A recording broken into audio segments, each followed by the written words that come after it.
Hi there, my name's Kelly. I'm from Waggle Dog Training.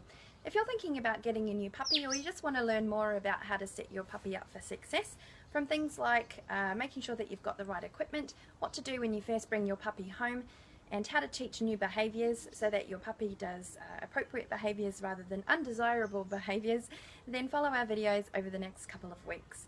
I'll be working with Rita, who's an 8-week-old golden retriever puppy, and the training techniques that I'll be using will be rewards based and force free.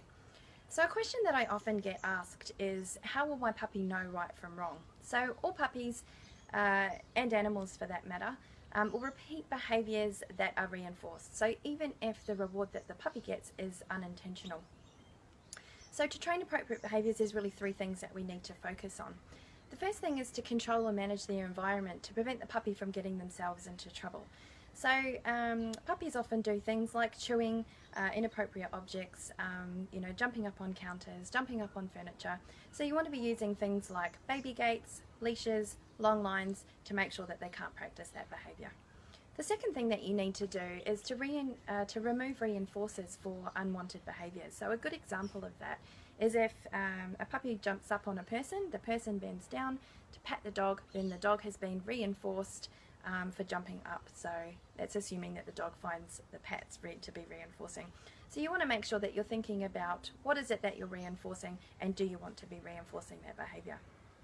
The third thing that you need to do is to work on training alternative desirable behaviours in place of those unwanted behaviours. So going back to the example of jumping up, instead of the dog jumping up, you want to teach them a really good solid sit, so that they sit to be able to greet the person, and then they get the reward of the pat while they're sitting, so that they don't jump up on the person. Another good example of that is teaching the dog to go to a mat instead of standing in the kitchen and jumping up on the counter to try and get the food.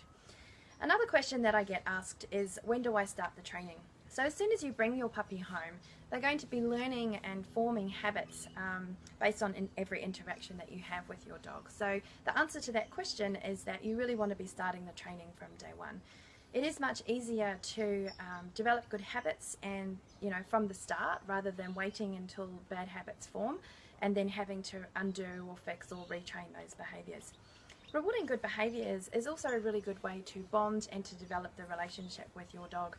So it's really all about setting clear and consistent boundaries, making sure that you put those boundaries in place, and then enforcing those boundaries and communicating those to your dog in a clear and consistent way.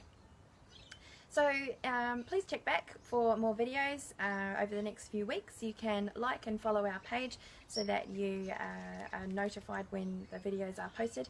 If you do have any questions, please feel free to put those in the comment section in the bottom, and I will come back to you. So I look forward to introducing you to Rita soon and showing you some more videos. Thank you. Bye.